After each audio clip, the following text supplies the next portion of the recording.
Irmãos, nós estamos estudando sobre a necessidade do Espírito Santo. Lembram disso, né? Texto base para nosso estudo tem sido 1 Tessalonicenses 5:19. Lembra o que diz lá?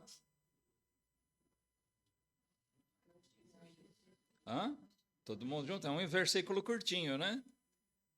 Que é que diz? Juntos? Vamos lá? Isso. Não extingais o Espírito Santo. Mas, naquele estudo inicial, introdutório, a gente usou 3 versículos diferentes, né?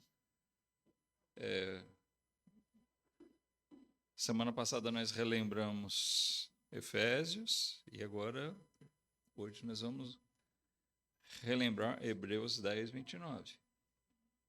Versículos no mesmo sentido, né? Hebreus 10:29.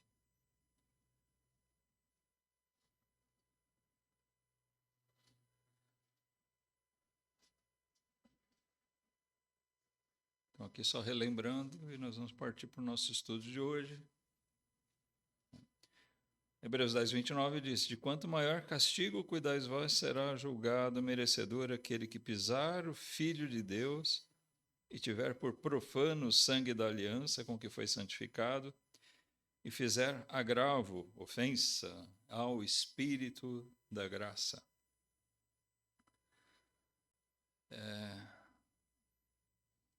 Ofensa ao Espírito, desprezo ao Espírito, agravo.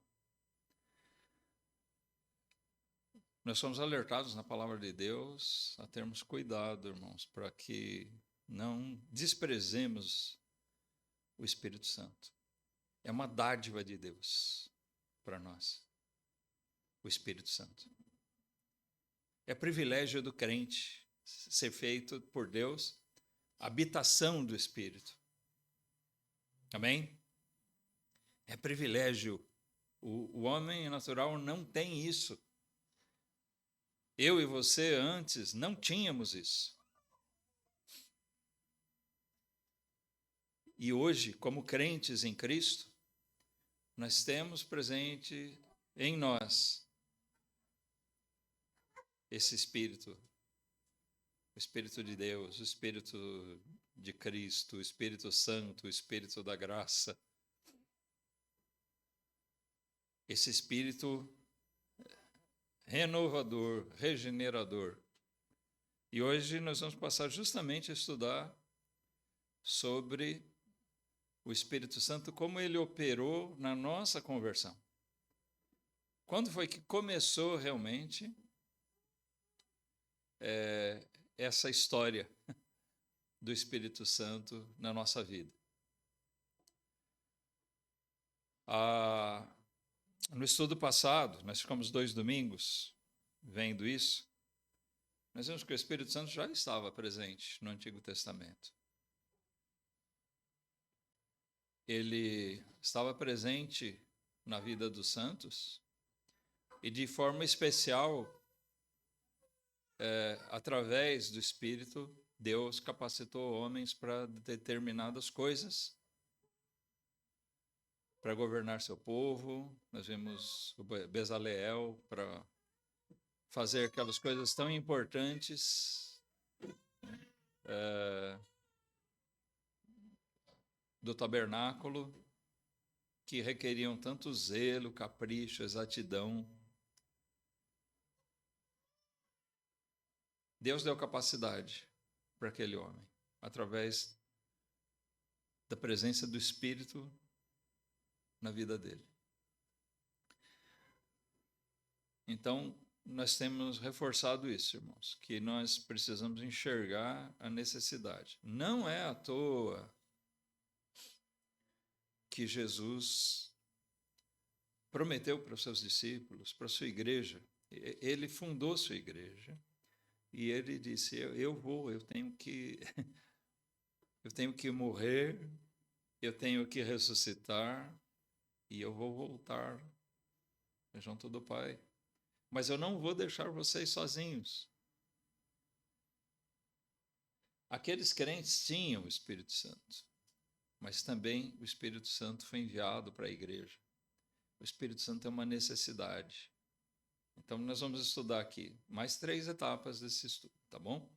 Nós vamos ver hoje o Espírito Santo operando na nossa conversão, depois a necessidade do Espírito Santo na vida do crente e, por último, a necessidade do Espírito Santo na vida da igreja. Tá bom? Vamos lá, então. Como eu disse, ver hoje onde isso começa, de verdade. Eu espero que os irmãos enxerguem isso como uma realidade gloriosa. Eu falei aqui, olha, nós como crentes em Cristo, temos o Espírito Santo. Amém. Aí vocês não foram tão efusivos na resposta. Mas eu espero que o nosso coração glorifique a Deus por isso. Às vezes a gente não expressa, não exprime, né, com nossos sentidos exatamente aquilo que o nosso coração sente. Mas eu espero que esse sentimento esteja presente profundamente no coração de cada um de nós. Da mesma maneira que o Espírito Santo era fundamental, desde o início, existia uma necessidade do Espírito Santo atuar no mundo. É a maneira de Deus se manifestar nos homens e entre os homens, através do seu Espírito aqui. Então, assim como nós vimos que isso acontecia no Antigo Testamento, não seria diferente dentro do plano do Evangelho. Não poderia ser diferente. Nós sermos transformados sem a ação do Espírito de Deus. Esse mundo pecaminoso, irmãos, nós precisamos entender o seguinte: tudo foi deteriorado pelo pecado. Como diz Paulo, a natureza geme, aguardando a redenção. O pecado faz o mundo, a criação de Deus, padecer, sofrer. Tudo que existe realmente de bom nesse mundo, o que resta de bom é consequência da presença do Espírito Santo. É da presença de Deus aqui nesse mundo. Vocês já imaginaram o que seria o mundo se não existisse a igreja?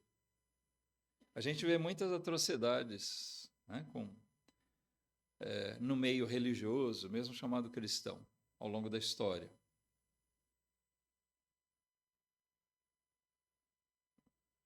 Mas eu penso assim: o mundo é ruim com a igreja, mas seria imensamente pior sem ela.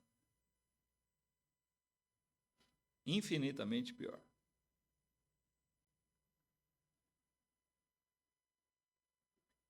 E isso não é só pela igreja, mas é porque o Espírito Santo está atuando através da igreja. E o Espírito Santo está atuando através dos crentes. E ele atua no crente. Nós conhecemos bem Efésios 2:1, mas nós vamos ler lá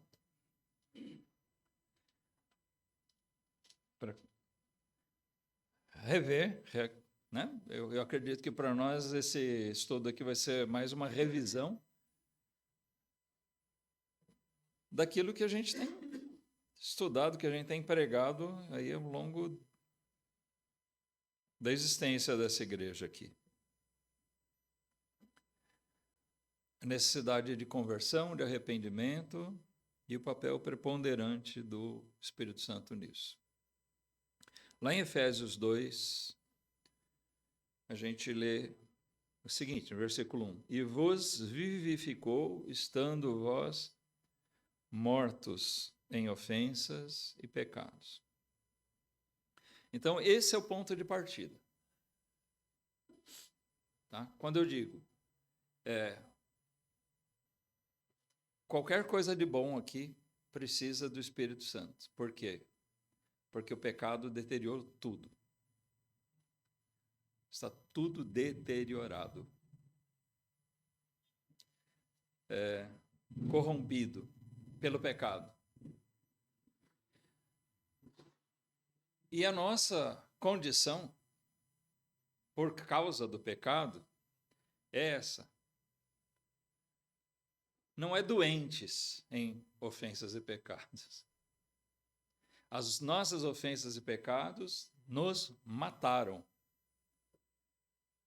Nós estamos mortos. É isso que Paulo diz. Nós estamos mortos. Um morto não pode fazer nada por si próprio.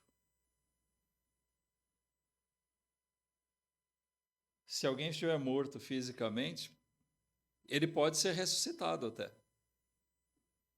Não é verdade? Mas ele não se ressuscita a si mesmo.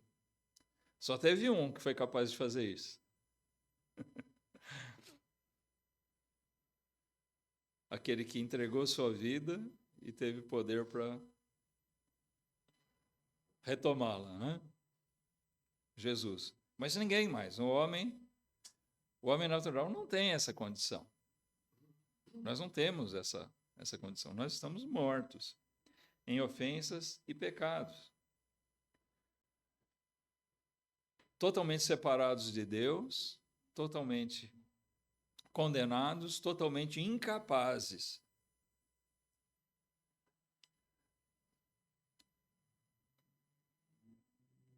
Para nós sairmos dessa condição, nós precisamos do quê?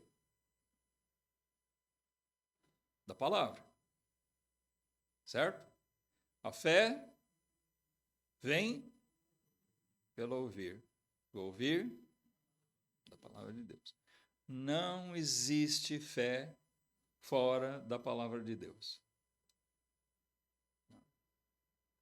Algumas personalidades aí que caem naquela ideia ecumênica começam a dizer isso, né?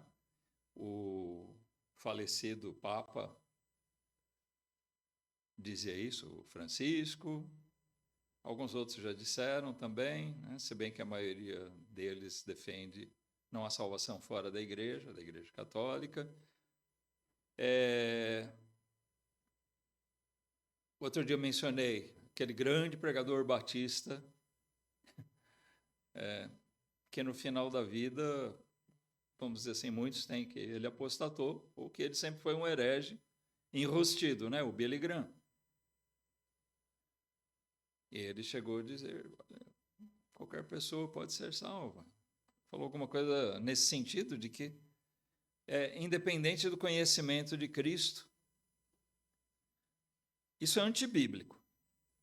Tá? Não importa quem tenha dito. Vai contra as Escrituras. Se vai contra as Escrituras e nós cremos que ela é a palavra de Deus, então está errado. O único jeito de nós sairmos dessa condição de mortos nas nossas ofensas e pecados é por ouvir e entender e crer na palavra. Mas o que nós lemos também que a Escritura nos esclarece lá em 1 Coríntios. Vamos lá, capítulo 2. 1 Coríntios, capítulo 2, o versículo 14.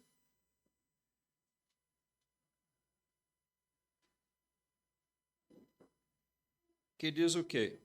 Ora, o homem natural não compreende as coisas do Espírito de Deus, porque lhe parecem loucura e não pode entendê-las, porque elas se discernem espiritualmente. Então, olha, o homem natural. O que é o homem natural? É o homem no seu estado natural. E qual é o estado natural do homem? Que nós lemos na Efésios.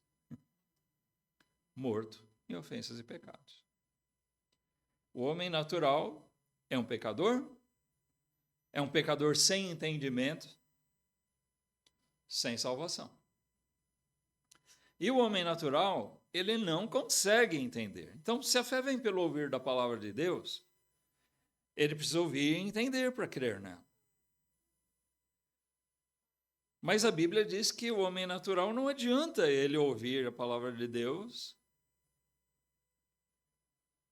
pura e simplesmente porque ele não tem a capacidade de entender espiritualmente. Ele entende tecnicamente. Tem pessoas muito cultas que leem a Bíblia e entendem ela, detalhes assim, teológicos, técnicos, que fazem a gente passar vergonha. Nós mesmos, irmãos, podemos pregar para uma pessoa o Evangelho com toda a clareza do mundo, com toda a exatidão. Eu ou você podemos, assim, ser muito felizes na forma de colocar, de explicar com os versículos certos, poder provar tecnicamente para uma pessoa o plano de redenção de Deus. Podemos fazer a pessoa enxergar que ela é pecadora mesmo, que Deus existe, que Deus é justo, que as pessoas que não crerem nele vão para o inferno, vão ser castigadas eternamente. Ela pode entender isso e não se converter. Você já teve a experiência de lidar com pessoas assim? Já teve gente que me falou assim, olha, eu entendo tudo isso que você me disse, o que eu tenho ouvido. E eu acredito nisso, eu acredito na Bíblia, mas eu não consigo ter fé. Eu acredito, mas não creio. É estranho, né? Porque intelectualmente ele acredita, ele entendeu. Mas espiritualmente ele não entendeu. Olha, literalmente, eu já tive experiência de ouvir pessoas dizerem isso 2 ou 3 vezes na minha vida.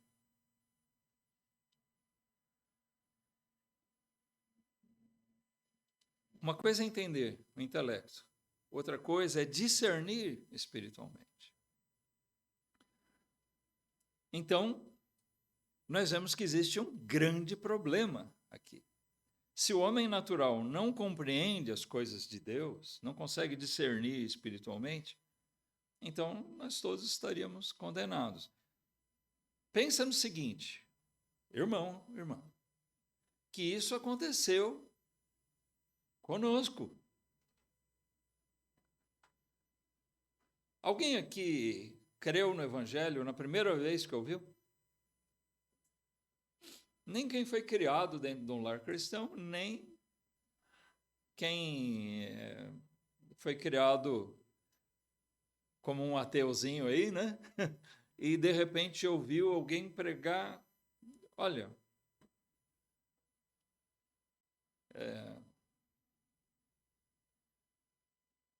é muito raro, não vou dizer que não aconteça, mas é muito raro alguém crer numa primeira vez que ouve. A maioria de nós custou entender, relutou, desprezou, até que uma hora entendeu. Mas talvez entre o processo de ter entendido e crido de verdade, também tenha havido um lapso de tempo aí. Eu posso falar por experiência própria, né? Foi isso que aconteceu comigo. Mas o que acontece, irmãos? Então, nós ouvimos, nós entendemos, mas não fomos capazes de compreender as coisas do Espírito, a palavra de Deus. Até que, então, ocorre aquilo que faltava, aquilo que era necessário. Jesus fala sobre isso lá no Evangelho de João. Nós lemos lá no Evangelho de João, no capítulo 16. Vamos lá. João 16.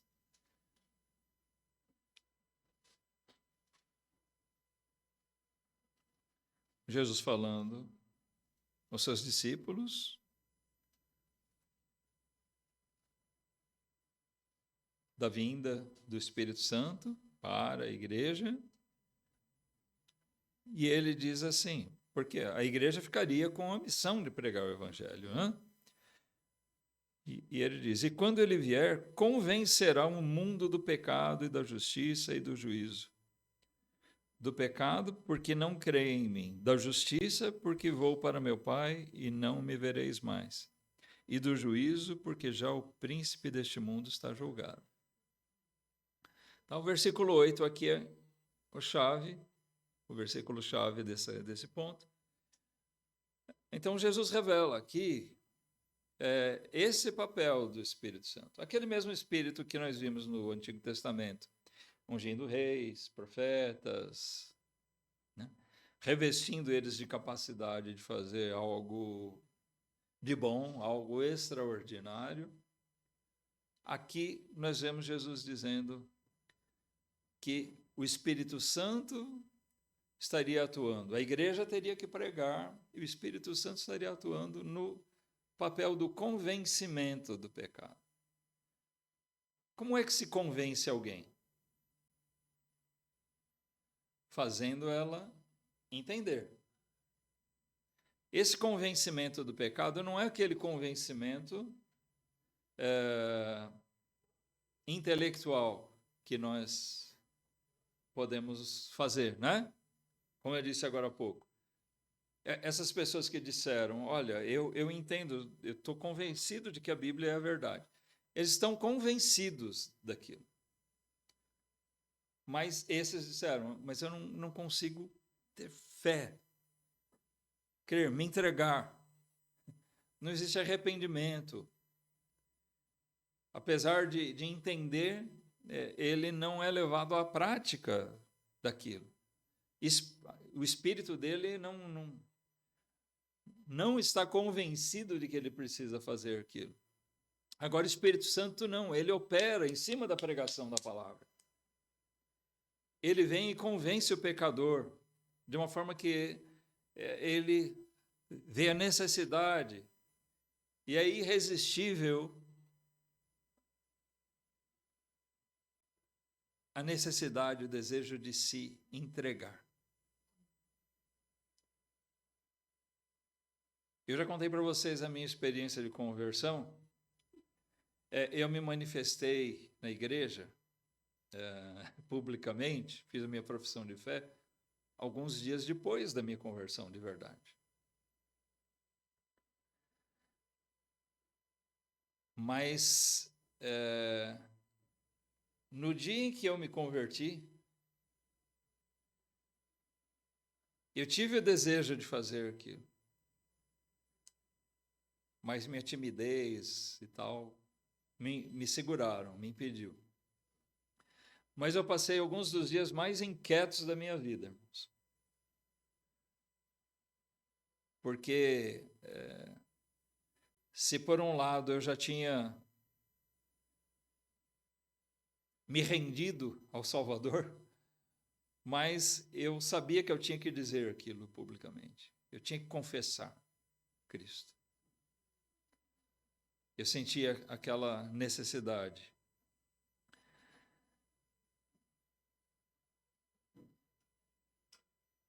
Nós precisamos disso. E o que foi que operou isso em mim? Eu tenho certeza de que quem estava me incomodando era o Espírito Santo. Eu que tinha ouvido vários anos e estava rebelde,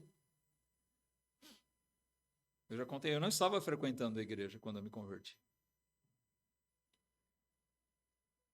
Eu já não frequentava mais. Eu tinha decidido seguir minha vida, mas o Espírito Santo me trouxe de volta, me fez lembrar e entender tudo aquilo que eu tinha ouvido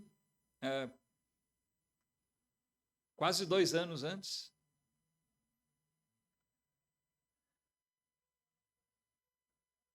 E esse é o momento, irmãos. Tá? Eu não sei como foi na sua experiência, mas aquele momento que o Espírito Santo te convenceu do pecado. Se nós estávamos mortos em ofensas e pecados, todos nós estávamos, incapazes de discernir espiritualmente as coisas de Deus, foi necessária a intervenção do Espírito Santo num certo momento para nos fazer discernir espiritualmente. Então nós pudemos compreender a palavra de Deus de verdade como ela é. E o que é que ele faz? Vamos para o capítulo 3 de João aqui, onde Jesus já tinha explicado a respeito disso para Nicodemos. Alguém aqui não conhece essa passagem?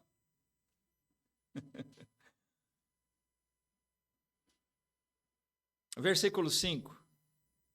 Todo mundo sabe, né? Nicodemos, ele procurou Jesus numa determinada noite e com alguns questionamentos.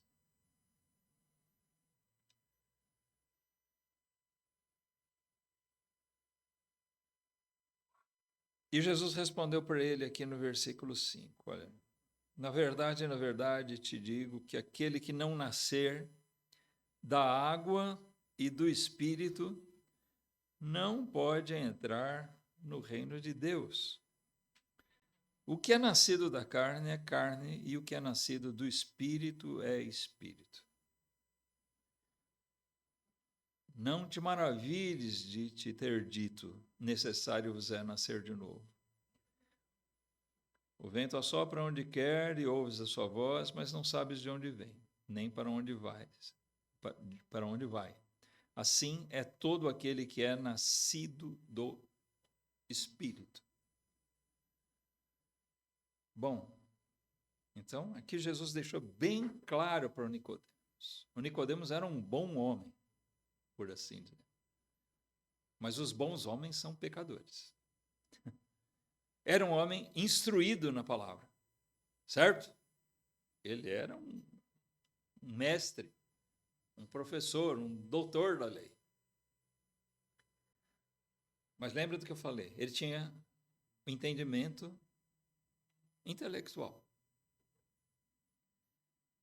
Ele precisava ser convencido. Não convencido por outra pessoa, mas convencido pelo Espírito Santo. E Jesus disse para ele, Nicodemos, você não pode entrar no reino de Deus se você não nascer espiritualmente. E ele diz aqui no final, né? Vocês leram. Alguém que nasce espiritualmente é nascido do Espírito.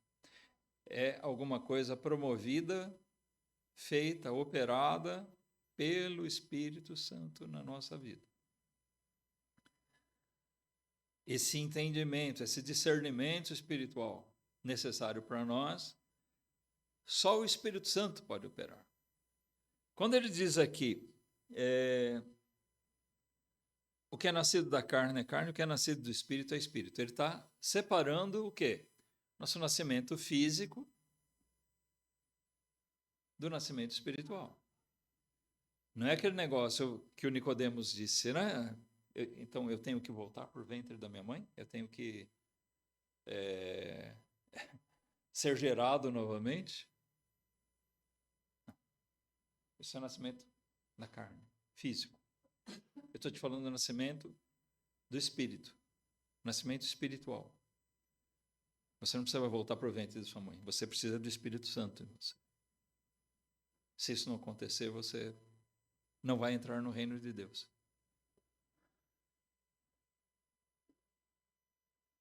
E no versículo 5, ele se referiu a isso como nascer da água e do Espírito.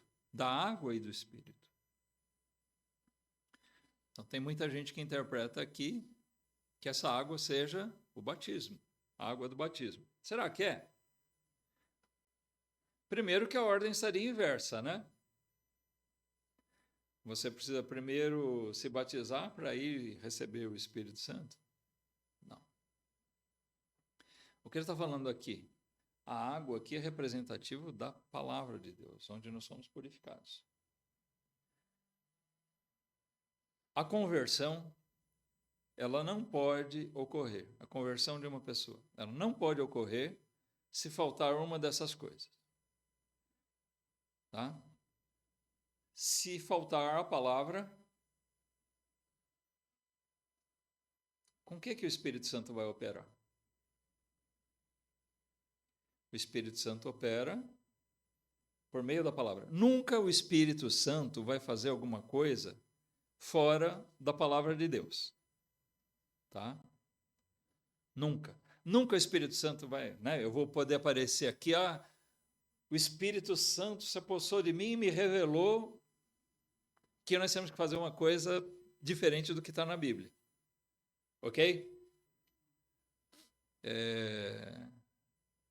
Para você ser salvo, você tem que ir lá no Rio Tietê e ser mergulhado 7 vezes.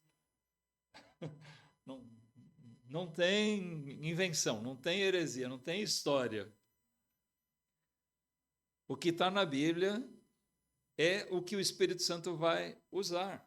Então, é a água. Tá?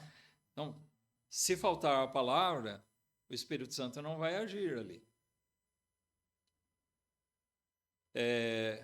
Mas pode haver a pregação da palavra e não haver a ação do Espírito Santo.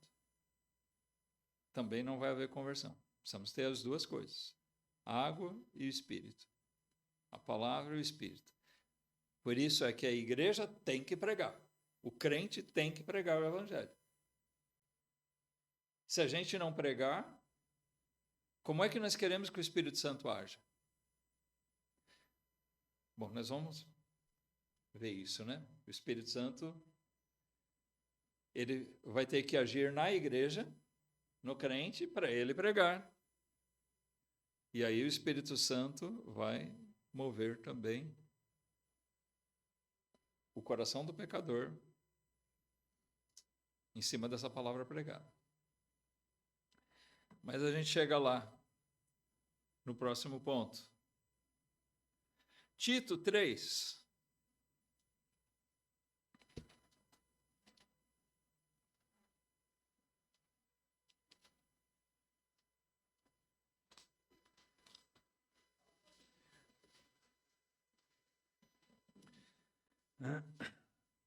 Versículo 5 também. Tá? Tito 3,5 diz: Não pelas obras de justiça que houvéssemos feito, mas segundo a sua misericórdia, nos salvou pela lavagem, olha a água aqui, né? Lavagem da regeneração e da renovação do Espírito Santo. Nós fomos salvos por essa lavagem da regeneração e da renovação do Espírito Santo, operada pelo Espírito Santo. Olha só, então aqui nós estamos falando de novo nascimento. Assim como Jesus disse lá, Nicodemos, você precisa nascer de novo, e o nascer de novo é nascer da água e do Espírito. Cada um de nós aqui, irmãos, se você foi, se faltou o Espírito Santo na sua vida, você pode ter sido simplesmente convencida tecnicamente a respeito do Evangelho, mas não ser um salvo, não foi lavado. Por quê? Porque não houve discernimento espiritual, aquele discernimento que nos leva a uma convicção de fé e uma entrega ao Senhor. Se você não entendeu a palavra, também não adianta. Será que tem pessoas dentro das igrejas que não entenderam o Evangelho? Tem. Até porque tem muita igreja aí que pouco tem pregado o Evangelho, né? Explicado a necessidade de arrependimento. O arrependimento não tem sido pregado. Então, o que acontece? Muitas vezes essas pessoas estão se enganando a si mesmas, estão dentro da igreja, membro, batizado, talvez até achando que seja salvo, mas ele não entendeu nada. Por que você é salvo? Espero que não se aplique aqui, né, a nós, mas se você sair em muitas igrejas aí, sair perguntando, entrevistando os membros, você é salvo? A maioria deve dizer sim. Aí você emenda uma segunda pergunta. Você tem certeza da sua salvação? Aí a maioria já vai relativizar, né? Bom, muitos vão dizer, se eu perseverar, não sei, né? Se alguém disser isso é porque ela já não entendeu direito o Evangelho. E se você pedir para cada um explicar, contar a história da sua salvação, da sua conversão, muitos não vão saber dizer.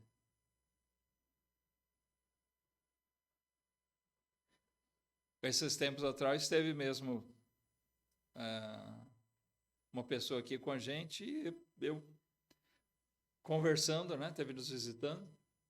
E eu perguntei, como foi sua conversão? Quando foi que você se converteu? Olha, a pessoa me falou, olha, eu frequentei a igreja tal, eu fui na igreja tal. Contou uma história toda de ter frequentado igrejas. Eu insisti na pergunta, mas no meio de tudo isso, onde foi converter? E ela me enrolou, contou um monte de coisa e não falou, não soube dizer. Olha, eu me converti quando eu estava na igreja tal, ou antes disso. Não soube dizer. Nós podemos dizer, infelizmente, essa pessoa não entendeu. E ela não sabe. Faltou a água. E sem a água, o Espírito também não vai atuar.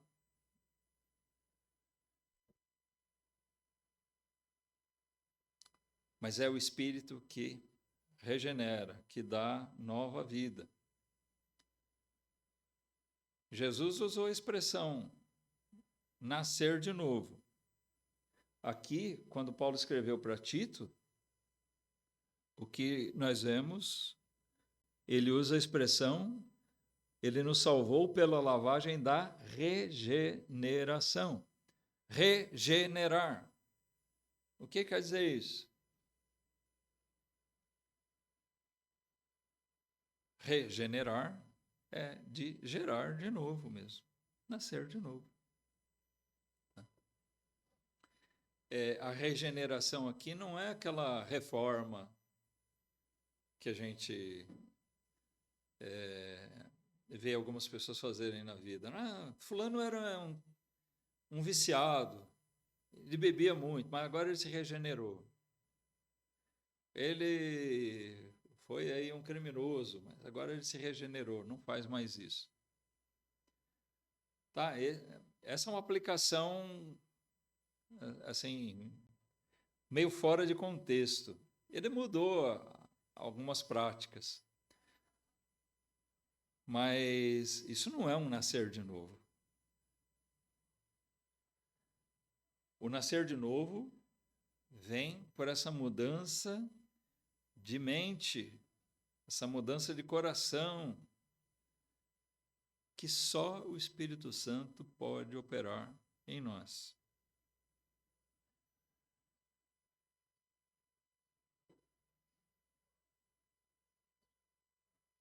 1 Coríntios 12, 3. Vamos voltar para Coríntios.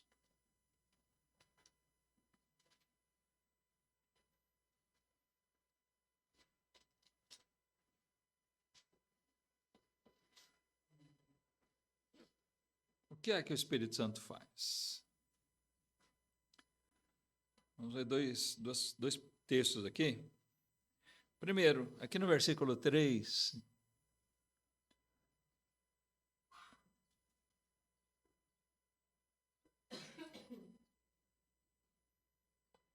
diz: portanto, vos quero fazer compreender que ninguém que fala pelo Espírito de Deus diz Jesus é anátema. E ninguém pode dizer que Jesus é o Senhor senão pelo Espírito Santo. Ele está falando aqui, quando alguém confessa Jesus, Jesus é o Senhor, isso implica o quê? Fé. Tá? É lógico que meramente proferir palavras, qualquer pessoa pode proferir, certo? A gente tem que entender o texto aqui. Qualquer pessoa. O Nero, né, o imperador Nero, que odiou os crentes, os cristãos, tal, ele poderia ter dito, Jesus é o Senhor. Falar da boca para fora. O que Paulo está se referindo aqui é de uma confissão, um reconhecimento. Ele diz, ninguém realmente pode afirmar isso com fé no seu coração, de que Jesus é o Senhor, a não ser pelo convencimento do Espírito Santo. É o Espírito Santo que nos faz confiar, crer que esse homem que existiu no passado e que muitos tentam dizer que não, que ele nem existiu, ou que muitos dizem o Jesus Cristo histórico e o da Bíblia, diferem, né? Existiu o Jesus histórico, mas ele não é isso que a Bíblia diz. Tá? Então, o que faz a gente crer que esse homem era o Emanuel. O que é Emanuel mesmo? Deus conosco. Ele era o cumprimento, o Deus conosco, o Messias enviado para salvar o mundo, para morrer pelos nossos pecados. O que faz a gente crer que ele é esse é o Espírito. Se não for isso, você não vai crer de coração, não vai crer com a sua alma. O Espírito Santo é que produz isso. Ninguém verdadeiramente pode crer que Jesus é o Senhor se não for pela intervenção do Espírito Santo na nossa vida.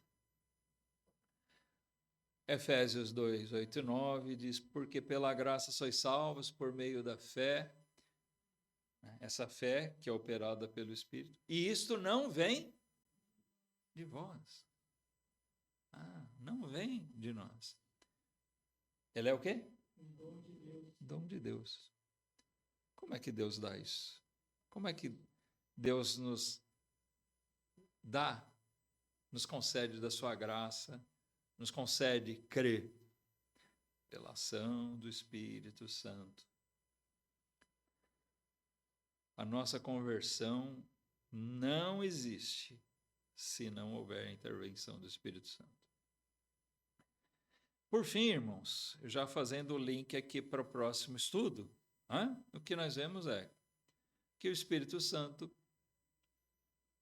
uma vez que ele nos convenceu do pecado, ele passou a habitar em nós.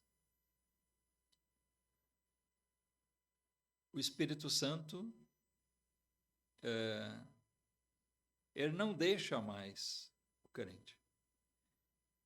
Ele veio para ficar. Não é como, lembram da história do Saul, né? O Espírito Santo esteve com ele, mas para ele reinar. No momento em que ele se sentiu autônomo, desprezou a direção do Espírito e começou a agir por conta própria, Deus retirou o Espírito dele para isso. Eu volto a dizer o que eu disse no estudo passado. essa retirada do Espírito Santo com relação àquilo que Deus tinha concedido o Espírito para Saul para governar. Então, há muito debate teológico a respeito da conversão ou não do Saul. Tá? Se ele era um crente ou não. Então, para quem diz pelas atitudes dele não, eu lembro de Sansão, que teve atitudes também nada recomendáveis. Né? E, no entanto, é contado entre os heróis da fé. O Saul não é, mas... Vamos lá, também não estou defendendo aqui. E nem temos que adivinhar isso. Nós vamos ver. Eu espero que o Saul tenha sido salvo. Tá? Desejo, mas não afirmo isso, que ele foi. Tá bom?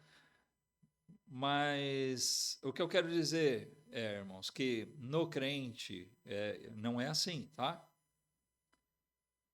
Que num dado momento o Espírito Santo entra na nossa vida e depois ele se retira.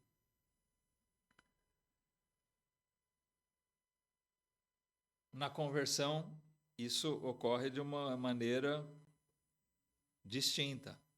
O Espírito Santo entra, convence do pecado e passa a nos habitar. Nós vamos ver isso no detalhe no próximo estudo, tá bom? Mas eu gostaria de ler com vocês, ainda para a gente finalizar hoje, Romanos 8.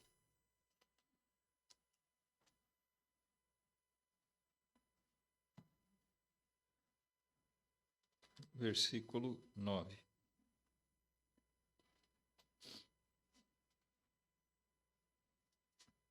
Romanos 8, 9. Diz, portanto, os que estão na carne... Eu estou lendo o versículo 8, né? Vamos lá. Portanto, os que estão na carne não podem agradar a Deus. Vós, porém, não estais na carne, mas no Espírito, se é que o Espírito de Deus habita em vós. Mas se alguém não tem o Espírito de Cristo, esse tal não é dele. Então, aqueles que são de Cristo, o Espírito está nele.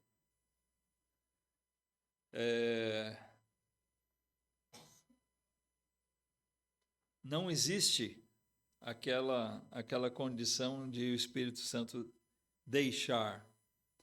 O que existe é a condição daquela pessoa que está entre os crentes, mas ele não tem o Espírito.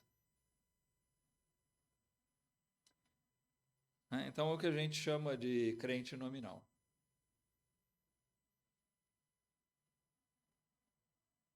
Ele se confessa um crente, um cristão, né? Um crente em Cristo, mas, de fato, ele não é. Então, é onde nós lemos. Saíram de nós, porque o Espírito Santo se retirou deles? Não, saíram de nós, porque não eram de nós. Por que não eram de nós? Porque neles não havia o Espírito.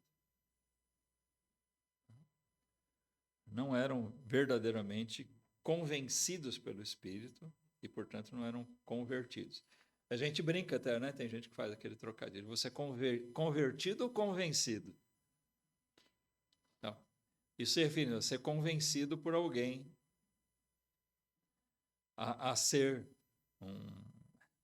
declarar um cristão, né?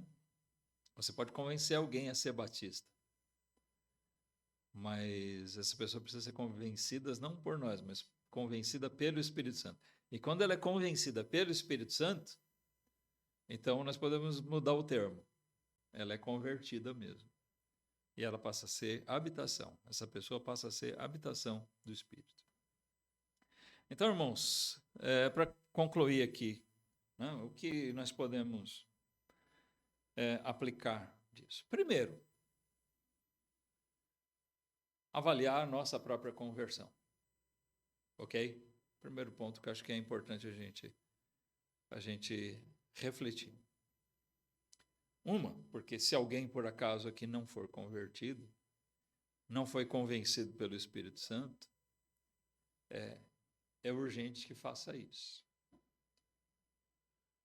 Eu conheci crentes que, quando eles entenderam que quando eles se tornaram membros da igreja, quando eles foram batizados, na verdade eles não tinham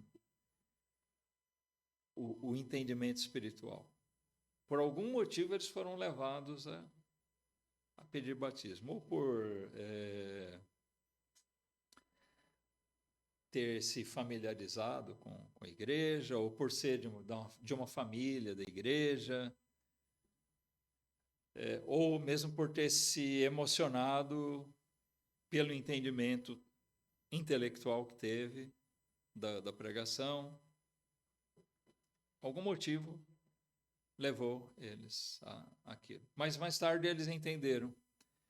Hoje eu tenho discernimento do Espírito, hoje eu tenho compreensão, mas quando eu me batizei, não. Então essas pessoas geralmente pedem para ser rebatizadas até, para manifestar isso de uma maneira clara. Eu já vi alguns casos desses, né? Mas é importante que a gente reflita a respeito disso. Se nós somos convertidos, mesmo, irmãos, é um fator para a gente glorificar a Deus. A gente relembrar, né, de ver como o Espírito Santo interveio na nossa vida. Dizem, o maior milagre de Deus é esse. A gente pode pegar as pragas do Egito, a gente pode ver tudo que é manifestação miraculosa de Deus na Bíblia ou fora dela, mas nenhum milagre é mais maravilhoso, nenhuma ressurreição física, né? Jesus ressuscitou Lázaro, mas o maior milagre é a conversão de um pecador. É a coisa mais maravilhosa que pode haver, e especialmente para nós, quando esse pecador sou eu olhar para isso e falar, como Deus é maravilhoso, como Ele pôde olhar para mim com olhos de amor e me enviar do seu Espírito para me convencer do meu pecado, para me fazer entender, para me despertar a fé e saber que hoje Ele habita em mim. E ai de mim se não fosse o Espírito Santo. Você já pensou o que você seria se o Espírito Santo não tivesse entrado na sua vida um dia? Você nunca parou para pensar nisso? Pare e pensa. A gente já não é uma maravilha, né? Assim, de perfeição. Mas imagina o que você seria sem a presença do Espírito Santo na sua vida.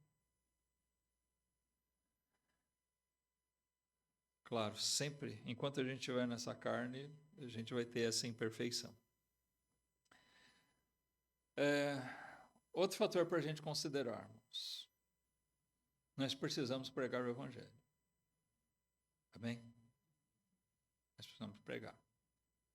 Porque o Espírito Santo vai atuar por meio da palavra. Se a gente não pregar, como é que nós podemos esperar que o Espírito Santo vá convencer alguém do pecado? Eu vou esperar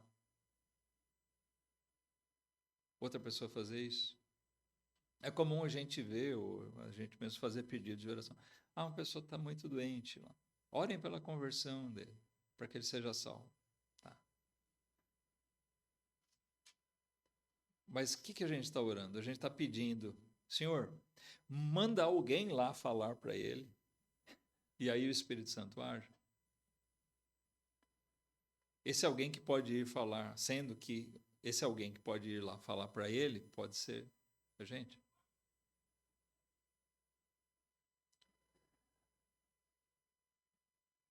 E também não devemos esperar a última hora, tá certo? Eu vou pregar só para quem estiver moribundo já, perto de partir, sem Cristo, sem salvação, aí eu vou... Mas é uma coisa... Se a gente sabe que a conversão só ocorre pela operação do Espírito Santo, e ele vai agir por meio da palavra. Então, nós temos esse compromisso de pregar a palavra de Deus. E de se colocar na dependência do Espírito Santo também, porque é ele que vai capacitar a gente. Às vezes a gente fica muito preocupado. O que eu vou falar? Né? Preparar uma pregação, um discurso. O fundamental é que a gente ore e peça: Senhor, põe as palavras na minha boca. É lógico, a gente tem que buscar uma forma de falar. Claro, talvez resumida, mas se não for pela direção do Espírito, vai ser ineficaz, irmãos.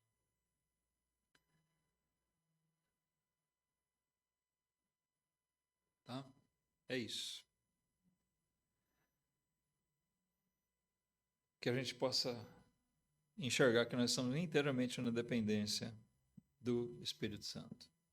Volto a dizer, esse é o propósito principal desse estudo. A gente entender isso. Por isso que o nome do estudo da série é A Necessidade do Espírito Santo.